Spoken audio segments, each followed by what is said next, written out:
Mula pa sa kanyang pagkabata, mahilig na talagang magbasa ng comics ang isa pang veteran Filipino comics illustrator o dibuhistang Pinoy na si Alfred C. Manuel. Ayon sa kanya, nasubukan rin daw niyang magtinda ng comics noong panahong kalakasan nito at isa sa pangunahing libangan ng mga tao. Bilang isang baguhan, dumaan halos siya sa butas ng karayom nang umentra siya at mabigyan ng break makapagdibuho sa comics. Halos hindi nga raw niya matapos sa isang araw ang isang frame sa script na ipinagkatiwala sa kanya ni Rico Bello Umagap ng G. Miranda & Sons publication noon. Naisip tuloy niya na hindi para sa kanya ang sining na kanyang pinasukan. Ganun man, he tried to learn all the elements in drawing, although step by step, and he did it. Binalikan niyang muli ang pagdidibuho. Noong early 1963, gumawa siya sa Benipayo publication ng one-page comedy strip. Ilan dito ang kwentong Nabisto na sinulat ni Ben Bal Oro. Nakaguhit din siya sa Makabayan publication kung saan dito nalathala noong 1964 ang kanyang one-page katatguhit na Hindi Pwede. Since then, nagtuloy-tuloy na ang illustration career ni Alfred Manuel. Naging tagaletra din siya ni Nestor Redondo noon sa kanyang pasulatan. Nagtagal din siyang debuhista sa Youngster Magazine na inilalathala ng Society of Saint Paul at dito niya nakatandem si Flor Apable Olaso sa kwento nitong Paglubog ng Dapit Hapon, Sumisilang ang Bagong Umaga, Ang Kaligayahang Hindi Nasusukat ng Salapi at Saang Talambuhay ni Abraham Lincoln.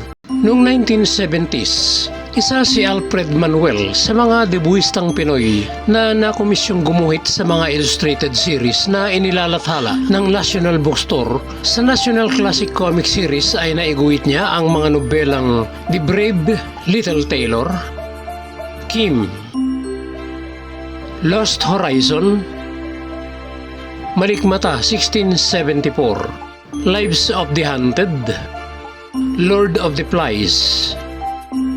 Sa National Children's Classic naman ay naiguhit niya ang mga nobelang Ang Hari ng Gininto ang Ilog, Dr. Dolittle, Pinocchio, Rapunzel, Rumpelstiltskin, The Kind Giant at The Magic Fishbone. Sa World Fairy Tale series ay naiguhit niya ang Alamat ng Hapon featuring The Stories, Ang Pitong Bathala ng Kaligayahan, Kawayan, Salamin ng Kaligayahan, Si Kawaray-san at Chinchin Kobakama. Sa Alamat ng Persya ay naiguhit niya ang mga kwentong Abdullah ang Manghuhula, Ang Mahiwagang Pakikipagsapalaran ni Ali Bulbul at Ang Tatlong Mandarambong. Naiguhit din ni Alfred Manuel ang mga piling kwento tungkol kay Rizal featuring The Stories, Ang Saranggola ni Julio at Ang Paru-Paro at Apoy. Sa Bayaning Pilipino series ay naiguhit din ni Alfred Manuel ang Talambuhay ni Graciano Lopez Haina. May mga nobela at serye ring naiguhit si Alfred Manuel kung saan nakatandem niya si Arnold Mercado Paharon sa seryeng Ilusyong ST ni Tisay featuring The Stories, Sais Media Raw, For Official Use Only, Mambo at iba pa. Naiguhit din niya ang seryeng Wow Tisay. Si Romel Ramirez ay nakatandem niya sa nobelang Nagbabagang Kristal. Ang ilan pa sa compilation of short stories na naiguhit ni Alfred Manuel ay ang mga sumusunod.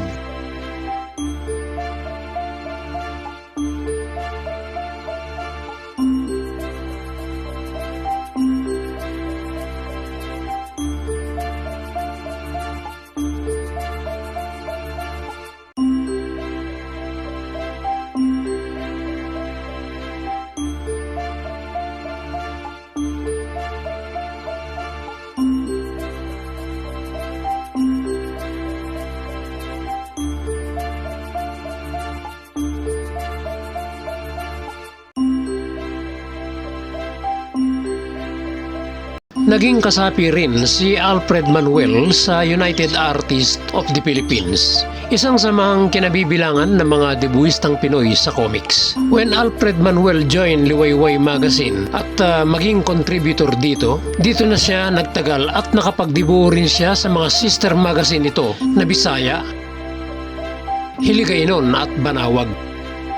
Dito rin niya nakatandem ang premyadong literary and comics writer novelist na si Rod Salandanan sa serye nitong Buhay Pinoy na nang lumaon ay pinalitan ng isa ring literary and comics writer novelist and editor na si Perry C. Mangilaya. Ang seryeng Buhay Pinoy ay pinalitan din ng bagong seryeng Ugaling Pinoy. Naiguhit din niya ang nobelang May Isang Ahas na sinulat din ni Perry Mangilaya. Sa Liwayway Magazine din iginuhit ni Alfred Manuel ang grooving lola na si Lola Liway. Katandem ang nagpakilala lamang sa inisyal na AJP.